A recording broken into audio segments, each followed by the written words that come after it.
Motion, but I suppose it's not illogical to have a fluid position on water charges. But Sinn Féin's contortions in relation to this issue are reminiscent, quite frankly, of the great Houdini's water tricks.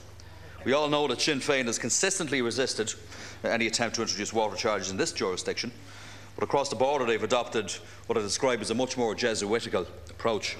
For the last 4 years, their then Minister for Regional Development, Conor Murphy, had the opportunity to overturn legislation to introduce water metering in Northern Ireland. He didn't do so.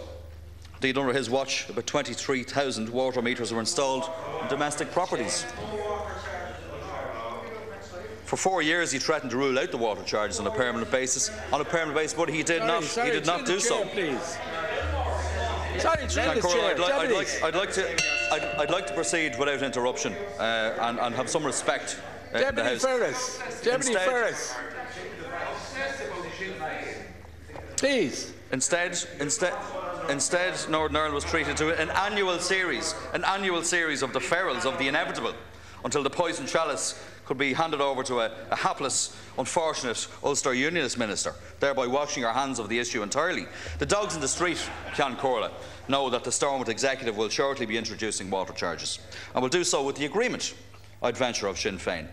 They will do so for the same reasons that we're obliged to do it here. It's an economic necessity. Like many members of this House, I dearly wish that we could maintain the provision of domestic water through the central taxation system. But to assert that this could realistically remain the case betrays a basic and frankly willful ignorance of the situation facing this country. But I will say this, Ceann Comhairle, any new system must be informed by the principles of fairness, of equity, of conservation, and must consider, fundamentally, the ability of householders to pay. It's essential that the operation of the water service in the future will not fall into private hands. The Labour Party is committed to the operation of a wholly state-owned water utility that will be under democratic control, managed and delivered by the state.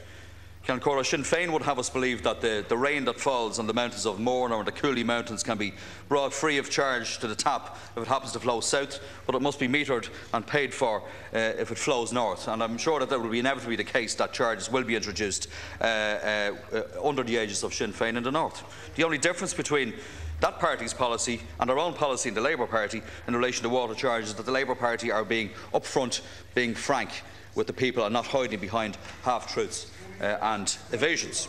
History, Ceann Comhairle, taught us that Houdini's water tricks that I referred to earlier on were only elaborate deceptions.